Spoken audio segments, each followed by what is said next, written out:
Juvenile polycystic kidney disease, we'll go ahead and call this juvenile for learning purposes and most common presentation. However, the technical name is Autosomal recessive polycystic kidney disease. So what about this one? Obviously, there is an inheritance pattern, isn't there? In renal dysplasia, not the case.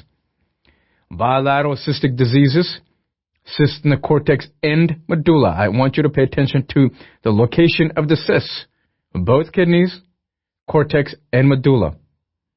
Now, as a rule of thumb, whenever we talk about these polycystic kidney disease conditions, whenever you find a cyst in the kidney, it's very likely that you might find cysts in the liver as well. Is that clear? Now, we go one step further. How old is your patient here? A child.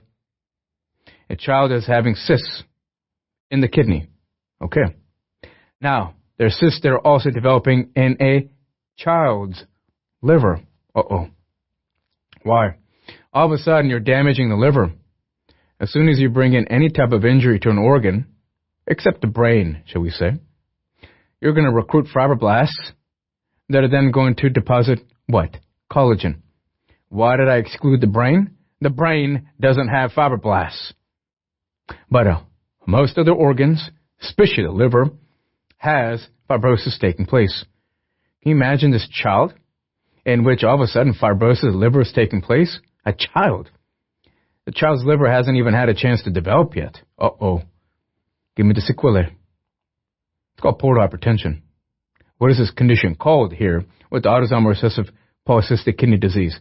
Congenital, hepatic fibrosis. So what organ am I referring to? Touch yourself right here. Right upper lobe. Liver. That's being damaged, resulting in portal hypertension. You may use the mnemonic head, butt, kaput. I think it's kind of cute. Head, butt, kaput.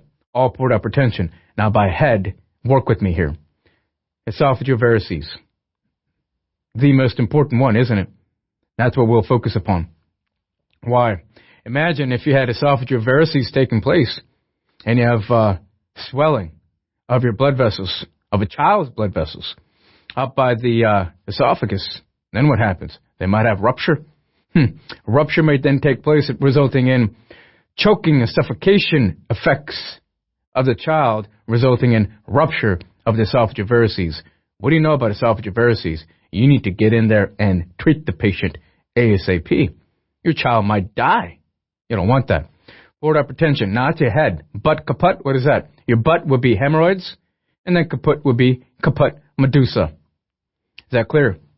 Congenital hepatic fibrosis, much more so with autosomal recessive type because it occurs in children. You usually don't find such conditions with autosomal dominant, and we'll discuss as to why.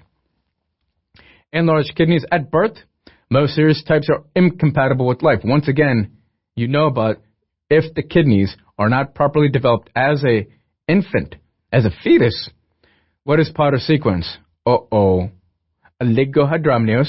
What does that mean? Very little amniotic fluid in the placenta. Now this fetus's world is caving in on him or her, the fetus. So then what happens? Potter's sequence. What does that mean? Flattened face, flattened nose, recessed chin, low set ears. Most importantly, the lungs are not developing properly. Incompatible with life. Maternal oligohydramnios, decreased amniotic fluid. Remember, our discussion way back when we began nephrology began by looking at amniotic fluid. And I told you, for pathologic purposes, you want to keep the circuit of amniotic fluid quite simple. A fetus in the placenta is going to, quote-unquote, swallow the amniotic fluid and urinate the amniotic fluid. Continuous cycling. Think of it, because this is then going to give you the clinical picture. If the kidneys are damaged, then you don't, quote-unquote, urinate as much amniotic fluid. And so therefore, what kind of clinical situation or picture are you going to have on ultrasound?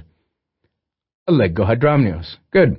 Newborns have Potter's facies, what we just talked about earlier, where the fetal world is caving in upon the fetus, resulting in flat nose, parrot beak nose, low set ears, lung hypoplasia is the big issue. Incompatibility with life. Be careful. Autosomal recessive.